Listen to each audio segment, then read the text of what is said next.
All right, let's talk about something that I know so many parents of gifted children are dealing with, that nightly struggle to get a brilliant, buzzing brain to just switch off. If that sounds like your house, stick around. We're going to dive into some real solutions. So, does this sound at all familiar? The lights are out, your child is in bed, but their mind is just running a marathon. They're replaying the day, inventing entire new worlds, maybe wrestling with these huge existential questions. If you're nodding along right now, I want you to know you are definitely not alone. And the really good news? There are things that can actually help. So, here's our game plan. First, we're going to get into the why of it all, the brilliant, sleepless brain.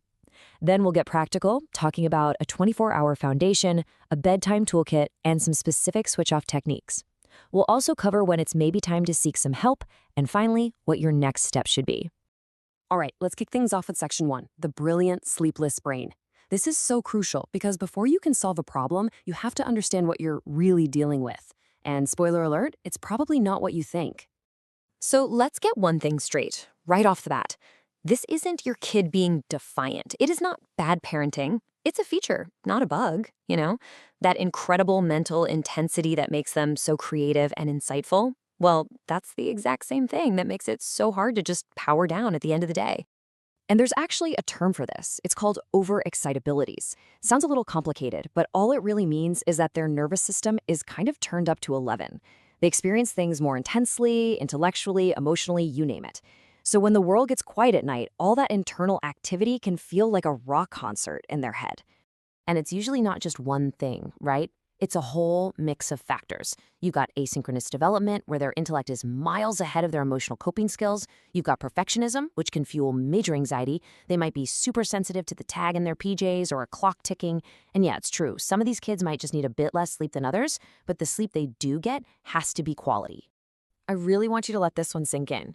Your child's brain isn't broken. It's gifted. This reframes everything. You can stop trying to fix them and start learning how to partner with this incredible brain they have. It's about strategy, not struggle. Okay, so that leads us perfectly into section 2. Because here's the secret. You can't solve a nighttime problem by only focusing on the 30 minutes before bed. You have to build a 24-hour foundation. Sleep is an all-day affair. So what does this look like? Step 1, move that body. Vigorous exercise is huge. Step 2, you've got to fuel the brain too. A mentally tired brain is a sleepy brain, so give them challenges during the day. Step 3 is all about the clock. Consistency is king, even on weekends. And the last two, watch for sneaky caffeine, and please power down those screens a good 60 to 90 minutes before bed. It's non-negotiable. Okay, foundation is built. Now for the really practical stuff. Section 3 is all about your bedtime wind-down toolkit. For a mind that's always spinning, a predictable, structured routine is like a warm, safe blanket. It signals to the brain, hey, it's okay, we're shutting down now. Your routine should be about 30 to 60 minutes long. We're talking dim lights and quiet activities. Think calm reading, gentle music, maybe a familiar audiobook. This is definitely not the time for a super exciting adventure story. And maybe the most important part, end with connection. A calm chat, a cuddle, not a last-minute interrogation about homework. Now, I want to highlight one tool that is a total game changer, the brain dump. It's so simple.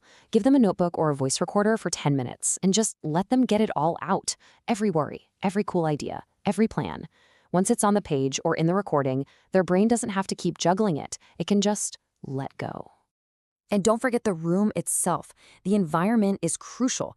It needs to be cool. Think 16 to 19 degrees Celsius. It needs to be dark. Blackout curtains dark. And try to enforce that the bed is a sleep-only zone. And hey, don't underestimate comfort items. A weighted blanket can be absolutely magical for a busy nervous system. Now, here's something that might surprise you. You'd think total silence is the goal, right? But for a lot of these kids, silence just makes the thoughts in their head feel louder. This is where something like a white noise machine can be a lifesaver.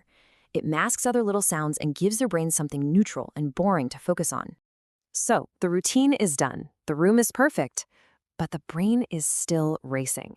This brings us to section 4, switch-off techniques. The goal here is tricky. You need something that's just engaging enough to distract them, but not so stimulating that it wakes them up more. And you really have to treat this like a menu of options. Experiment with your child and see what works for them. Because telling a gifted kid to just clear your mind, well, that's basically impossible. Instead, give their brain a gentle, boring job. Counting backward from 300 by sevens, a guided body scan, even listening to a very, very calm podcast can do the trick. Now, it is also so important to recognize when you've tried all the things and it might be time to call in for backup. That's what Section 5 is all about, knowing when to seek help. Here's a pretty clear benchmark for you. If it is regularly taking your child more than 45 to 60 minutes to fall asleep most nights of the week, even after you've been trying these strategies, that's a really strong signal that it's time to consult a professional. And you have to look at what's happening during the day too. Is the lack of sleep causing major irritability? Are they having a hard time concentrating at school? Is it affecting their friendships? These are red flags that the sleep problem is spilling over into the rest of their life. And that's when expert guidance is so important. Okay, let's bring this all together in our final section, your next step. Because this really all comes down to a big shift in mindset. You're not battling their brain.